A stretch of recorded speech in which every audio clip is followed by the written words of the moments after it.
Hello guys, എല്ലാവർക്കും സുഖമാണെന്ന് വിശ്വസിക്കുന്നു. Hope you are doing great. ഇതിപ്പോൾ നല്ലൊരു കാലാവസ്ഥയാണ്. ഇന്നലെയൊക്കെ രാവിലെ ഈ സമയത്തൊക്കെ മഴക്കാറും കാര്യങ്ങളൊക്കെ ഉണ്ടായിരുന്നു. പക്ഷേ ഇന്ന് കുഴപ്പമില്ല, നമുക്കൊരു അഡ്വാൻറ്റേജ് ആണ്. കാരണം ഇന്ന് നമുക്ക് കുറച്ച് പരിപാടിയുണ്ട്. അതായത് നമ്മളിപ്പോൾ പോകണമെന്ന് പറഞ്ഞാൽ മുളന്തുരുത്തിയിലുള്ള ഹോണ്ടയുടെ ഷോറൂമിലേക്കാണ്. അപ്പോൾ ഇന്ന് നമുക്കൊരു ഡെലിവറി ഉണ്ട് വണ്ടിയുടെ. അപ്പോൾ എൻ്റെ ഫ്രണ്ട് ആൾ RJ ആണ്, ഞാൻ അവിടെ ചെന്നിട്ട് പരിചയപ്പെടുത്താം. അപ്പോൾ അവനൊരു വണ്ടി എടുക്കുവാണ്. ആളിങ്ങനെ റൈഡ് മൈൻഡുള്ള ആളൊന്നുമല്ല, ഫാമിലി മാനാണ്. അപ്പോൾ അതുകൊണ്ട് തന്നെ ഡിയോ ആണ് എടുക്കണേ, BS6. അപ്പോൾ ലാഗൊക്കെയുള്ള നമുക്ക് നേരെ ഷോറൂമിൽ ചെന്നിട്ട് കാണാം.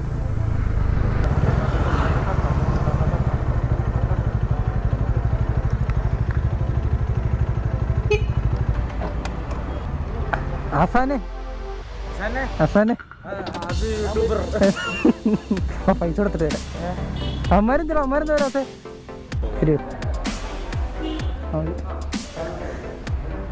കാശ് ചെയ്യാൻ വരുമ്പോ കൊടുക്കാനാണോ? അത് ചേച്ചി വില പോയി അത്ര ഒരു വണ്ടി ഇവിടെ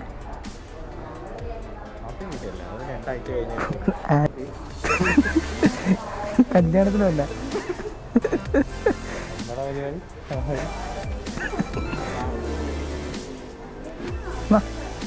ടിക്കറ്റ് വെച്ചു. എടാ നേരത്തെ വരണ്ടാ, എന്താടാ? ആരും ലേറ്റ് ഉണ്ടോ? അവനാദ്യം വന്നല്ലേ. വണ്ടി കണ്ടേന്റെ ഇന്ന് വേണ്ടി ചെലവല്ലേ? റെഡി ക്യാഷിന് വണ്ടി കിട്ടണ ആയത്താളാ നമ്മുടെ കൂട്ടത്തില്. അവൻ വണ്ടി എടുത്ത് വണ്ടി വിൽക്കാറായി, ഇപ്പഴും അടച്ചു കഴിഞ്ഞിട്ടില്ല എന്നാ പറയണേ. നീല പറഞ്ഞേ ഓണാക്കിയിട്ടില്ല, ഓണാക്കാറായിട്ടില്ല. വണ്ടി ഇവിടെ ഇല്ലാന്ന് പറയണേ. വണ്ടി ഇവിടെ ഇല്ല, പൂക്കളൊക്കെ കെട്ടി വെക്കണതല്ലേ വണ്ടി. ഗൈസ്, അപ്പോൾ ഇതാന്ന് തോന്നുന്നു ജപൻ്റെ വണ്ടി. ഇതാന്ന് തോന്നണം അവൻ്റെ വണ്ടി. കണ്ടിട്ട് അങ്ങനെയൊക്കെ തോന്നുന്നുണ്ട്. കഴുകി വെച്ച് നാടാലയാണ്.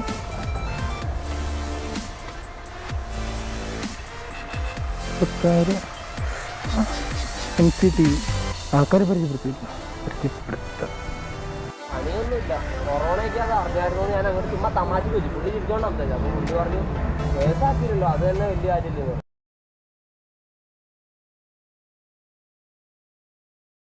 അതുകൊണ്ട് പുള്ളി ഇങ്ങനെ പൊട്ടിക്കൊണ്ടിരിക്കുക. പുള്ളി പറയാ, മക്കള് ജോലി ഉണ്ടോ? ഇല്ല സാറേ, പഠിക്കുവാന്ന് പറഞ്ഞു. അല്ല പണിയും ഒരു പണിയില്ല. വീട്ടിൽ നിന്ന് മാസം നല്ലോണം പോക്കറ്റ് മണി കിട്ടുന്നുണ്ടാവൂല്ലോ, അതിൽ നിന്ന് ഒരു 200 രൂപ അല്ലേ ഞാൻ റെസിപ്റ്റ് തരില്ല. റെസിപ്റ്റ് അടിച്ചിട്ടൊന്നും ഉണ്ടായിരുന്നില്ല, ഞാൻ പോയപ്പോഴടിച്ചു. എന്നിട്ട് പുള്ളി പറയാം കേട്ടോ, ബാക്കി പൈസക്ക് പോയി ചായയും ഫുഡും കഴിച്ചോളാം. ബാക്കി ഏത് പൈസ സാറേ? അല്ല ഈ നിങ്ങൾ 18 വയസ്സുള്ള 9 പേരേ ഉള്ളൂ. ബാക്കി പിള്ളേരുടെ പൈസ നിങ്ങൾ മേടിച്ചു കാണുമല്ലോ, അവരുടെ കൂടി കാല് പിടിച്ചിട്ടാ സാറേ 1200 ആക്കിയെന്ന് പറഞ്ഞു. അത് പുള്ളി എന്തായാലും സന്തോഷമായില്ലേ, കേസിൽ ഉൾപ്പെടുത്തിയിട്ടില്ല പിള്ളേർ. എന്നിട്ട് പുള്ളി തന്നെ തന്നെ എടുത്ത് പറയാം, പിള്ളേർ കേസിൽ ഉൾപ്പെടുത്തി നമ്മുടെ മനസ്സിലേക്ക് രക്ഷപ്പെട്ടില്ലേ? ടർഫിൽ പിടിക്കില്ല ചേട്ടൻ. ബാക്കി ചേട്ടൻ 2 രൂപ ബാക്കിയൊന്നുമില്ല. ഒരു നാരങ്ങയായിട്ട് എവിടെയും കൊടുക്കുമൊന്നുമില്ല. ഗ്രാമം അങ്ങനെ തൂക്കി വെക്കണം. ഇതിപ്പോ ഞാൻ ഒരെണ്ണം എടുത്ത് കഴിഞ്ഞാൽ ചേട്ടൻ ഒരു നാരങ്ങ കൊടുക്കാം. അതവര് തൂക്കിയതല്ല, അത് അവൻ പിടിച്ചിടിക്കും. അവൻ സൈക്കോ ആണ്. വണ്ടി എടുക്കണം നിങ്ങള്. 11 മണിക്ക് വണ്ടി ഇറക്കണമെന്ന് പറഞ്ഞാല സമയം നോക്കും, ഓടൂല്ല. എന്താണത് കെട്ടിക്കൊണ്ട് കിടക്കണേ? ഇപ്പൊ നീ ഇവനോട് വൈകി, ഇവനോട് പറഞ്ഞു കുഞ്ഞോടെ വന്നിക്കോന്ന് പറഞ്ഞു. അവനോടെ കേട്ടെ ഇവൻ വൈകിയാലും പറഞ്ഞായിരുന്നു. ആര് പറഞ്ഞു? ഞാൻ എൻ്റെ അടുത്ത് എപ്പോ നോക്കണം, ഞങ്ങൾ തിരുമ്മിടുന്നാണ്. 10-25 ഞാൻ വണ്ടിയിലാണ് എത്തിയാൽ 10-50.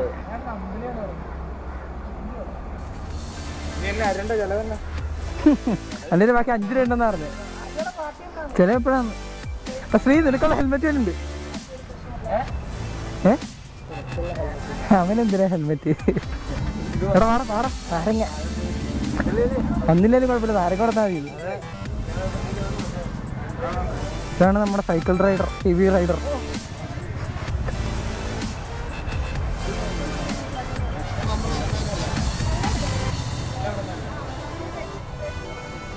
എന്തിന്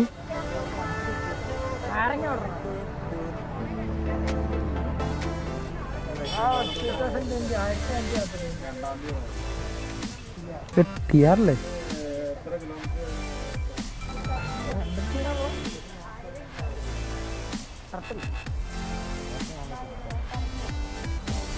എന്ത് പറയാ മോശം നോക്കടാ.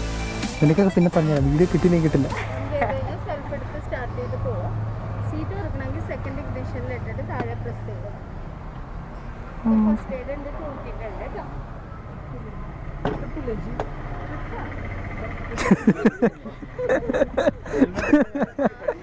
ട്രിപ്പോ മറ്റേ ഡീലക്സിലെ അതിർത്താ പോരാർന്നാ ഇപ്പറേക്ക്. അയ്യോ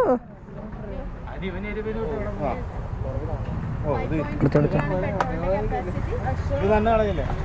തന്നെയാണ് കഴിയുന്ന 5.3 പെട്രോൾ കപ്പാസിറ്റി. ഇപ്പോൾ 1.5 ലിറ്റർ പെട്രോൾ എന്താ അടിക്കുന്നത് കേട്ടോ. ഇത് ഫോണ് ഇൻസൾട്ട് ചെയ്യില്ല മോളിസ്. സ്വിച്ചാണ്. നമ്മൾ ബ്ലോക്കിൽ കിടക്കുമ്പോൾ എഞ്ചിൻ ഓഫ് ചെയ്തിടുക. എന്നിട്ട് നമുക്ക് ഇതിൽ തന്നെ സ്റ്റാർട്ട് ചെയ്ത് പോവുകയാണ്. എല്ലാം ചെയ്യും. എന്തെങ്കിലും സംശയം ഉണ്ടെങ്കിൽ ചോദിക്കുക. അല്ല ഇനി അവിടെ ചെന്ന് അതില്ല ഇതില്ല എന്ന് പറയണം. അറിയില്ല എന്ന് പറയാം. ഇത് ഫോട്ടോ എടുക്കാന്ന് വേണ്ട, അങ്ങോട്ട് വരിക. ഓക്കെ കിഴക്ക് വെച്ചേതാ, കിഴക്ക് വെച്ച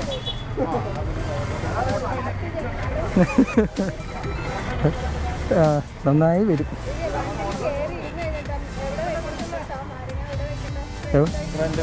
ഫ്രണ്ടില്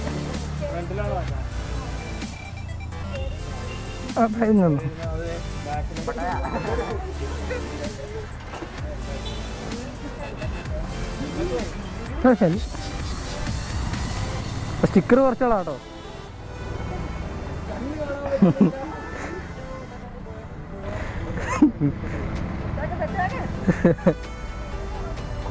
സ്വിച്ച് തിരിച്ചാ വണ്ടി സ്റ്റാർട്ടായോ? ഓ ഓഫ് ചെയ്താ? ഓഫ് പെട്രോൾ വേണ്ട.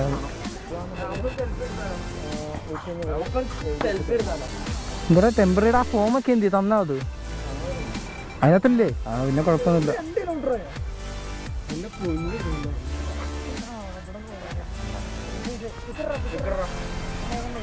സെൽഫി ഇവിടെ വണ്ടി കുറച്ച് ഫ്രണ്ടിൽ കയറ്റി വെച്ചടാ. ഇവിടെ മിണ്ടാണ്ടിരിക്ക അറിയാലോ. Okay bye.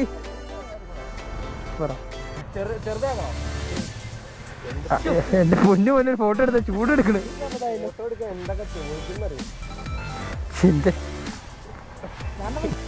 ഞാൻ ഉറക്കഞ്ഞ ഞാൻ വന്നില്ല.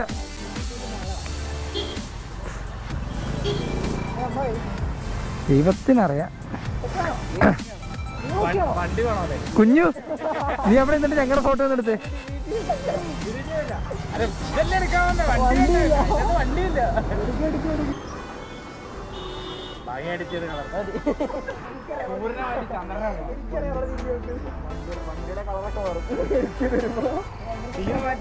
എടാ മറ്റേ DX-ന് എത്രയാടാ റേറ്റ്? പ്ലസ് ആ ഫിറ്റിങ്സ്. ഇതോ സ്റ്റാർട്ടിങ് എത്രയായിരുന്നു ഇതിൻ്റെ? 5 രൂപ വ്യത്യാസമേ ഉള്ളൂ. 5 രൂപ എന്നാലും മറ്റു വേണ്ടി ഇത്തിരി സൈസായിരുന്നു. അടുത്ത പ്രാവശ്യം വേറെ എടുക്കാം. അപ്പോൾ ഇതാണ് നമ്മുടെ വണ്ടി. നമ്മൾ ഡെലിവറി ഒക്കെ എടുത്തിട്ടുണ്ട്. അപ്പോൾ ഇതൊരു BS6 മോഡലാണ്. പിന്നെ ഓൺ റോഡ് കോസ്റ്റ് എന്ന് പറഞ്ഞാൽ ഒരു 88,000 വന്നിട്ടുണ്ട് ഫിറ്റിങ്ങും എല്ലാം കൂടി. പിന്നെ ഇതിനെപ്പറ്റി പറയാനുള്ള ഫ്രണ്ടിലും ബാക്കിലും ഡ്രം ബൈക്കാണ് വന്നേക്കണേ. പിന്നെ ഇതിൻ്റെ DX എന്ന് പറഞ്ഞ മോഡലുണ്ട്. അതിനൊരു 5,000 റുപ്പീസ് കൂടുതലാണ്. അപ്പോൾ ഒരു 95-96 ഒക്കെ ആവും അതിൻ്റെ ഓൺ റോഡ് പ്രൈസ് എന്ന് പറഞ്ഞാൽ. പിന്നെ ഇത് റിവ്യൂ ആയിട്ടൊന്നും കാണണ്ട, ഫസ്റ്റ് ഇംപ്രഷനായിട്ട് കണ്ടാൽ മതി. പിന്നെ വണ്ടി BS6 മോഡലായതുകൊണ്ട് തന്നെ വണ്ടിക്ക് വലിയ സൗണ്ട് കാര്യങ്ങളൊന്നുമില്ല. പിന്നെ ഇതൊരു 110cc fan cooled 4-stroke SI എഞ്ചിനാണ്. പിന്നെ ഇതിൻ്റെ പവറിനെ പറ്റി പറയുകയാണെങ്കിൽ 7.7 PS at 8000 RPM 9 Nm torque at 4250 RPM ആണ് തന്നെ. ഇപ്പോൾ B6 ആയതുകൊണ്ട് തന്നെ ചെറിയ രീതിയിൽ മാറ്റങ്ങളൊക്കെ വന്നിട്ടുണ്ട്. പിന്നെ സസ്പെൻഷനെ പറ്റി പറയുകയാണെങ്കിൽ നമുക്ക് ഫ്രണ്ടിൽ സാധാരണ ടെലിസ്കോപ്പിക് സസ്പെൻഷനാണ് വന്നേക്കണേ. ബാക്കിലാണെങ്കിൽ 3 step adjustable spring loaded hydraulic സസ്പെൻഷനാണ് ബാക്കിൽ. വണ്ടിയുടെ ഫുൾ ടാങ്ക് കപ്പാസിറ്റി എന്ന് പറഞ്ഞാൽ 5.3 ലിറ്ററാണ്. ഇപ്പോൾ ഷോറൂമിൽ നിന്ന് കിട്ടിയപ്പോൾ തന്നെ 1.5 ലിറ്റർ ഉണ്ടായിരുന്നെന്ന് പറഞ്ഞത്, പക്ഷേ അത്ര ഒന്നും ഉണ്ടായില്ല. പിന്നെ വണ്ടി ഫ്രണ്ടിൽ നിന്ന് നോക്കുവാണെങ്കിൽ നമുക്കിവിടെ DRL വന്നിട്ടുണ്ട്. ഇതൊരു LED DRL-ആണ്. പിന്നെ വന്നേക്കണേ നമ്മുടെ ഹെഡ്ലൈറ്റ് ഡിമ്മും ബ്രൈറ്റും രണ്ടും ഹാലജനാണ്. സാധാരണ പോലെ ഇൻഡിക്കേറ്റർ എക്സൊക്കെ സാധാരണ പോലെ ഹാലജനാണ്. ബാക്കിലും അതുപോലെ തന്നെ ടെയിൽ ലാമ്പും ഹാലജൻ തന്നെയാണ് വന്നേക്കണേ. പിന്നെ നമ്മുടെ ടയർ സൈസ് എന്ന് പറഞ്ഞാൽ ബാക്ക് 90/110 ഫ്രണ്ട് 90/12 നമുക്കിന് വണ്ടി ഒന്ന് സ്റ്റാർട്ട് ചെയ്ത് നോക്കാം. ഓക്കെ, ഇപ്പോൾ V6 ആയതുകൊണ്ട് തന്നെ നമുക്കിവിടെ എൻജിൻ കിൽ സ്വിച്ച് വരുന്നുണ്ട്. അപ്പോൾ നമ്മൾ സ്വിച്ച് ഓൺ ആക്കുന്നു. എൻജിൻ കിൽ സ്വിച്ചിൽ തന്നെയാണ് വണ്ടിയുടെ സെൽഫും തന്നെ. ഇപ്പോൾ ബ്രേക്ക് പിടിച്ചാലാണ് വണ്ടി സ്റ്റാർട്ടാവുകയുള്ളൂ. എൻജിൻ കിൽ മാത്രം നിൽക്കുകയല്ല, ബ്രേക്ക് പിടിച്ചിട്ട് എൻജിൻ കിൽ ഒന്നും കൂടെ പ്രസ് ചെയ്യുവാണെങ്കിൽ വണ്ടി സ്റ്റാർട്ടാവും. പിന്നെ സ്വിച്ചുകളും കാര്യങ്ങളൊക്കെ സാധാരണയാണ്. ഇഗ്നീഷൻ വന്നില്ല, എൻജിൻ കിൽ സ്വിച്ചിൻ്റെ ഒപ്പം തന്നെയാണ് വന്നത്. ഇവിടെ ഫോൺ, പിന്നെ ഇൻഡിക്കേറ്റർ, ഡിമ്മ് ബ്രൈറ്റ്. പിന്നെ ഇത് DX മോഡലല്ല, സാധാരണ സ്റ്റാൻഡേർഡ് മോഡലാണ്. അപ്പോൾ അതിനകത്ത് നമുക്ക് തന്നെ സാധാരണ പഴയ ഡിയോടെ പോലെ തന്നെ ഡിജിറ്റൽ മീറ്റർ ഒന്നുമല്ല, ഒരു അനലോഗ് മീറ്റർ, പിന്നെ നമ്മുടെ ഓഡോമീറ്റർ, ഫ്യൂൽ മീറ്റർ. പിന്നെ B6 ഇട്ട് വന്നപ്പോൾ മാറ്റം എന്ന് പറഞ്ഞാൽ സൗണ്ടാണ്. വണ്ടിക്ക് വലിയ കാര്യമായിട്ട് സൗണ്ടൊന്നുമില്ല. ഷോറൂമിൽ വെച്ച് സ്റ്റാർട്ട് ചെയ്തപ്പോൾ സ്റ്റാർട്ടായെന്ന് പോലും അറിഞ്ഞില്ലായിരുന്നു. വണ്ടി നമ്മൾ ഇരുന്നാലാണ് വണ്ടി സ്റ്റാർട്ടായെന്ന് അറിയുള്ളൂ. പിന്നെ പവറാണെങ്കിലും വണ്ടി നല്ല രീതിയിൽ തന്നെ സ്മൂത്തായിട്ടുണ്ട്. ഇവിടെ ബാക്കിയുള്ള കാര്യം സാധാരണ നമ്മുടെ പഴയ ഹോണ്ടയുടെ തന്നെ വന്നേക്കണേ.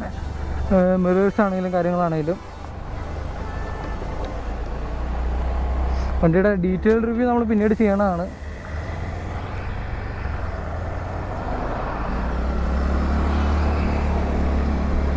പിന്നെ എടുത്തുള്ള കാരണം നമുക്കങ്ങനെ ടോപ്പ് എൻഡ് ഒന്നും കയറ്റാൻ പറ്റില്ല. നമ്മൾ സാധാരണ പോലെ തന്നെ എക്കോണമി തന്നെയാണ് പോണേ. മിററൊക്കെ അടിപൊളിയാണ്. സാധാരണ DL വന്ന പോലെ തന്നെ, കാര്യമായിട്ടൊന്നും പറയാനില്ല. പിന്നെ ഇവിടെ കുറേ സീറ്റിൻ്റെ ഫ്യൂവലിൻ്റെയും ഓപ്ഷൻസ് ഉണ്ട്. ഇപ്പോൾ എൻ്റെ വണ്ടിക്കൊക്കെ അങ്ങനെയാണ്. പിന്നെ ഇവിടെ 2 പോക്കറ്റ്സ് കൊടുത്തിട്ടുണ്ട്. വണ്ടിയുടെ മൈലേജ് ഏകദേശം ഒരു 40-45 കിട്ടുമെന്നാണ് പറയണേ. സാധാരണ അത്രയാണ് കിട്ടണേ. നമുക്ക് ഓടിച്ചു നോക്കിയിട്ട് കാര്യങ്ങളൊക്കെ പറയാം. പിന്നെ നമുക്ക് മീറ്ററിൽ വേറെ വന്നെന്ന് പറഞ്ഞാൽ ഇൻഡിക്കേറ്ററിൻ്റെ സ്വാഭാവികമായിട്ട് ബേസിക് ആയിട്ടുള്ള കാര്യങ്ങൾ തന്നെയാണ്. പിന്നെ എൻജിൻ ബാനിങ് ലാമ്പ് ഒരെണ്ണം വന്നിട്ടുണ്ട്. പിന്നെ നമുക്ക് ഹെഡ് ഡിമ്മും ബ്രൈറ്റിൻ്റെ എന്ന് പറഞ്ഞാൽ ബ്രൈറ്റിൻ്റെ മാത്രമേ ഉള്ളൂ, ഒരു ലൈറ്റും വന്നിട്ടുണ്ട്. ഹോണൊക്കെ ഒരു സാധാരണ വണ്ടിയുടെ ഹോണാണ്. വണ്ടി സ്മൂത്താണ്, നമുക്ക് സുഖമായിട്ട് നല്ല കംഫർട്ടാണ്. സീറ്റിൻ്റെ ഭാഗത്ത് നിന്ന് വലിയ കുഷിങ്ങൊന്നുമില്ല, ആവറേജ് എന്ന് വേണമെങ്കിൽ പറയാം. 3 out of 5 അത്രയൊക്കെ വേണമെങ്കിൽ കൊടുക്കാം സീറ്റിങ്ങിൻ്റെ ഭാഗത്ത്. നമ്മുടെ ആക്റ്റീവയിലൊക്കെ എനിക്ക് തോന്നുന്നത് ഇതും കുറച്ചും കൂടി കുഷ്യൻഡ് ആയിട്ടുള്ള സീറ്റാണ്.